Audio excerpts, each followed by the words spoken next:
Walang takas, madaling sabi mga kababayan. So sa simpleng salita, kahit umalis ka sa posisyon, ahabulin ka pa rin ng kaso. Madaling sabi, hindi nabubura ang kaso dahil sa kanyang pag-alis. Hindi nawawala yung investigasyon.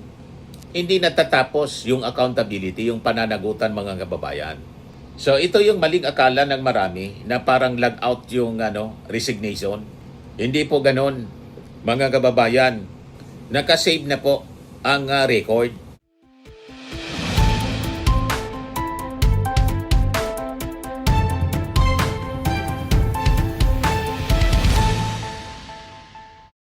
Hello po mga kababayan, si Dante Maravillas. Lalong tumaas po yung yung numero ng mga Filipino na gustong harapin ni Sara Duterte yung impeachment trial. Yan o. Dati 69, ngayon 88% na po. 88% ng mga Filipino na is harapin ni VP Sara ang Senate impeachment trial. So sabi dito sa report ng DCMM, lumabas sa bagong survey ng Tangere na 88% ng mga Filipino ang nais na harapin ni Vice President Sara Duterte ang impeachment trial sa Senado. Kapag 88% na ng mga Filipino ang nagsasabing humarap ka sa impeachment trial, hindi na yan simpleng opinion lang ng iilan. Hatol na yan ng public conscience na sawa na sa palusot, sawa na sa pa-victim at sawa na sa style na laging may script pero walang sagot ayon kay Deputy Speaker Paulo Ortega IV. Hindi po pwedeng umiwas si Sara Duterte. Kailangan talaga harapin niya. Lalong lumalakas yung duda ng publiko na talagang guilty si Sara Duterte. And this time, pinag-uusapan nga po ang posibleng lusot ni Sara, ng kampo ni Sara. Pinag-isipan na siguro na mag-resign na lang si Sara. Yun na lang siguro ang iniisip ng kanyang kampo, ng kanyang mga abogado kasi pati yung kanyang mga abogado, hirap na hirap. Di ba? Ang daming abogado ni Sara pero hirap na hirap ipagtanggol si Sara. Di ba? So ang topic natin ngayon yung possible preemptive resignation mga kababayan ni Sara Duterte. Pero sabi po ng mga nakakaunawa, ang possible na pag-resign mga kababayan ni Sara Duterte, hindi po siya escape button. Hindi siya immunity. So kapag kasi mga kababayan ang issue ay korupsyon, hindi maipaliwanag na yaman at bilyon-bilyong mga anomalya tulad ng na-detect ng AMLAC. Ang simpleng pag-alis sa pwesto mga kababayan ay wala pong binabago sa pananagutan, accountability. So kung ang plano ni Sara, yon ang kinukonsider ng kanyang mga advisors at abogado ay mag-resign para makaiwas, mali po yung basa sa batas.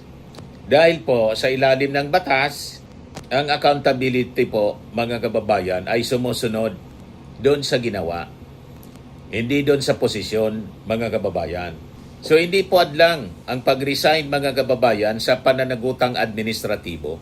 Sa batas ng Pilipinas, ayon sa mga legal experts mga kababayan, ang pag-resign sa pwesto, hindi po siya nagpapawalang bisa sa mga kasong administratibong naisampa. Naisampa na habang ang isang opisyal mga kababayan ay nasa serbisyo pa. Ang legal na basihan yan mga kababayan ayon sa mga legal experts, yung naging desisyon ng Supreme Court sa Office of the Ombudsman versus Andutan Jr. Ang jurisdiksyon ng Ombudsman ay hindi nawawala dahil lamang sa pagbitiw sa tungkulin ng isang opisyal. Yung resignation is not a way out to evade administrative liability. Ang pananagutan daw sa batas ay nakakabit sa ginawa nung nasa serbisyo pa. Kaya hindi ito matatakasan ng simpleng pag-alis sa pwesto.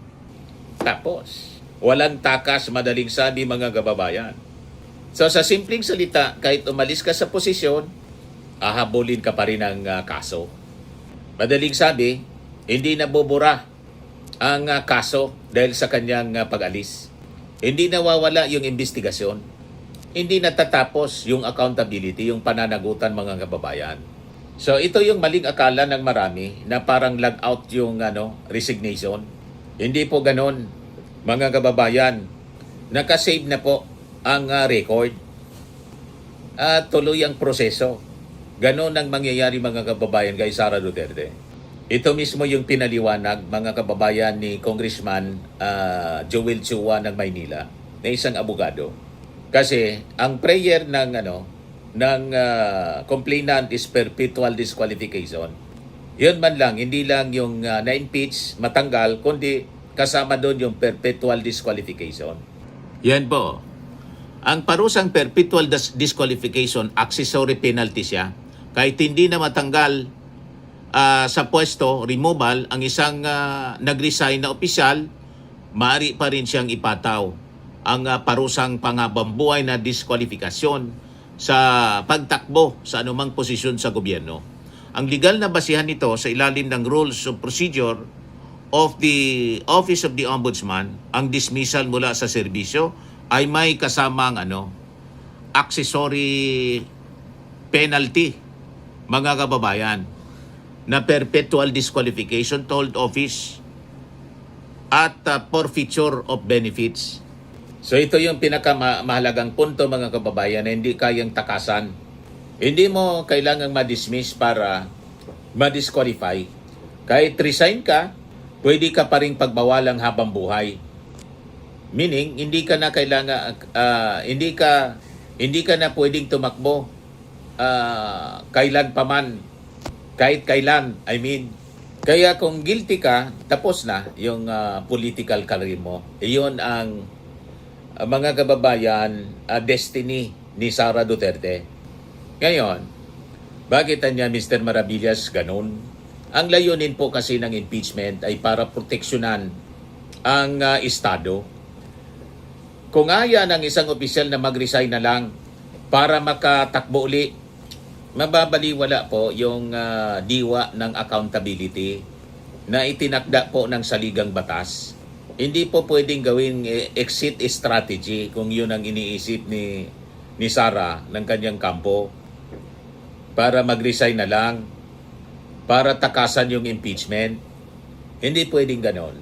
Kasi po yung impeachment, hindi lang yun dinisinyo para tanggalin ka. Ito ay para pigilan kang bumalik.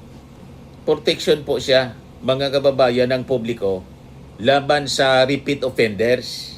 Kasi maulit lang. Di ba? Kung hindi i-disqualify perpetually, tatakas lang siya mga kababayan sa pamamagitan ng pag-resign tapos tatakbo. Maulit. Di ba? Kaya malinaw mga kababayan yung prinsipyo dito. Hindi dapat nalulusutan yung sistema sa simpleng pag-alis. Malinaw mga kababayan yung yung pagsusuri ng COA doon sa pondo, sa confidential funds na umaabot sa 448 million pesos yung na-disallow. Ayan po. 448 million disallowed ayon sa ulat ng Abril 2026. Maaring maging basihan ng mga kasong kriminal tulad ng plunder o malversation. Yung legal basis niya mga kababayan, sa ilalim ng Presidential Decree number 1445, ang mga disallowed na pondo na naging final and executory dapat ibalik ng personal ng opisyal. Ang hindi pagpapaliwanag o hindi pagbabalik ng disallowed funds ay hindi lamang isyong administratibo. Ito'y maaring maging basihan ng kasong kriminal na may parusang habang buhay na pagkakakulong at perpetual disqualification. So ito ay pinakang seryosong layer, yung criminal liability. Matindi po yung ginawang pag-aabuso sa pondo, paggamit ng pondo ng ating gobyerno na nadiscovery po ng Commission on Audit mismo. Kaya kung may disallowed funds, yung tanong na ngayon, nasaan? Saan napunta yung pera? Yon ang ayaw sagutin ni Sara Duterte. So ito po, sabi ng mga legal experts, klaro na kasong plunder in malversation po.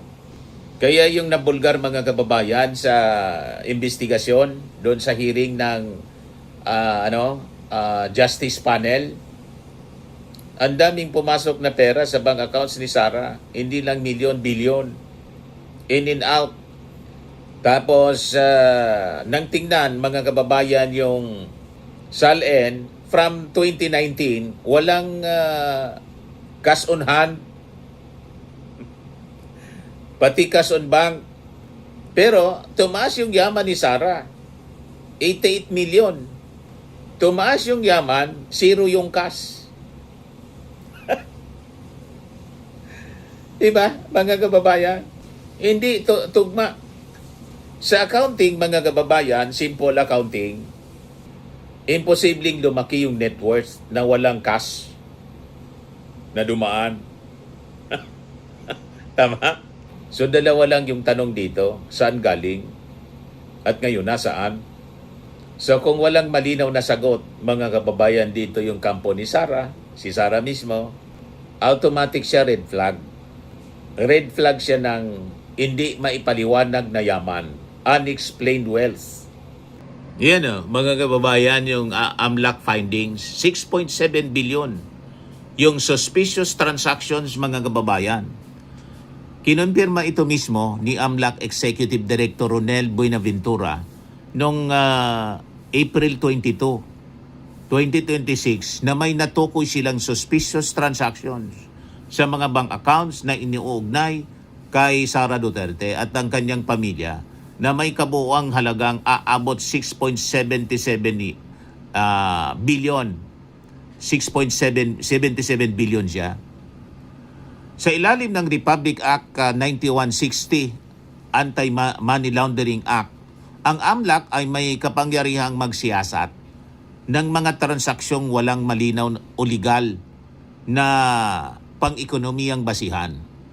Ang opisyal na ulat ng AMLAC, mga kababayan, ay nagsisilbing matibay na ebidensya na may mga covert na daloy ng pera na hindi tumutugma sa legal na kita ng isang opisyal na maaring maging basihan ng kasong unexplained wealth. Kaya naintindihan natin kung bakit ayaw mag-attend ni Sara mismo para sagutin itong mga akusasyon laban sa kanya. Hirap talaga po yun ipaliwanag. Siguradong magkakabulbul lang si Sara. Kaya todo iwas, mga kababayan. Ayaw mag-attend. Ang sabi, ready si Sara, sabi ni Atty. Pua, ready si Sara, harapin daw dun sa Senado. Kasi tingin ni Sara Duterte, kakampi niya yung Senado. Di ba, mga kababayan? Ganon ang paniwala ng kampo ni Sara. Nagsalita na po yung kanyang abogado. Confident daw sila na ma-acquit si Sara. Wala pang ang trial. Acquittal na agad. Assuming, mga kababayan, hindi nga kayang sagutin sa Congress. So naniniwala kayo, i-acquit siya ng mga senador na hindi tinitingnan yung ebidensya. Ganon ka kababa ng tingin siguro ng kampo ni Sara Duterte sa mga senador na hindi na mag-iisip at hindi titingin sa ebidensya kundi sa alyansa. O di ba, mga kababayan? So ito pong nasilip ng AMLAC. Hindi ito chismis. Ito mismo yung financial trail. Hindi siya opinion, mga kababayan. AMLAC na yung nagsasalita. Suspicious, mga kababayan, sabi ng AMLAC, nang ibig sabihin, walang malinaw na source. Hindi tugma sa income. Posibleng money laundering. At ang halaga, hindi lang milyon, bilyon, 6.7 billion. Kaya yung mga nagsasabing simple lang ang mga Duterte, bilyonaryo po, multi-billionaire. Ang sinasabi ni Digong na walang pera, paano walang pera? Paano yung pambayad sa mga abogado kung walang pera? Kay Digong, kay Kaufman, ang sabi 150 million. At si Sara, kaya niya na mag-world tour gamit yung sariling pera. O, di ba? Yun palang mga kababayan, malinaw na talagang marami silang pera.